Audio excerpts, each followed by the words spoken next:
here's the second one, the more general one.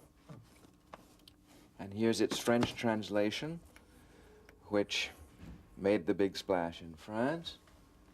And here's the one commissioned by the French publisher Calman Levy, 1981.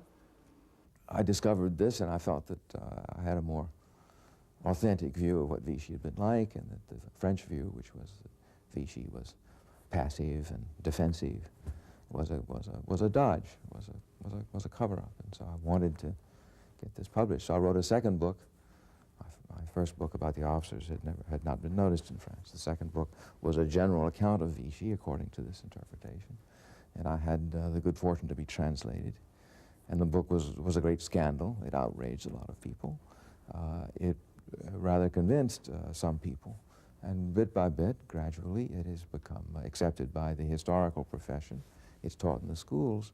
A lot of ordinary Frenchmen still can't swallow it, but it was one of the things in the early 70s, and there were lots of other things that happened between 1968 and 1972 that created a kind of transformation of French feelings about Vichy, and is at the origin of, I think, the beginnings of this process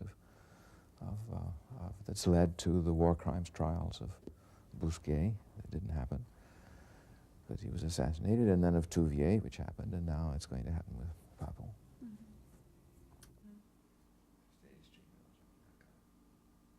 I have been cited by the state prosecutor, who in fact wants to do the same thing. He wants the jury, he wants historians, he's called for historians.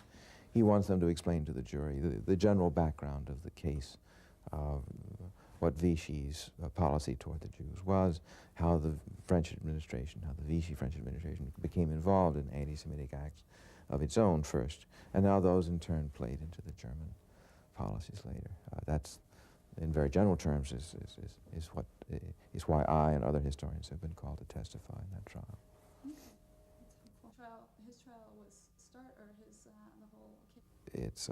It's a huge issue in French identity, French feelings about themselves, the generational conflict, and a lot of French people are digging into it. A lot of French people want to know. A lot of other French people say, "Leave us alone."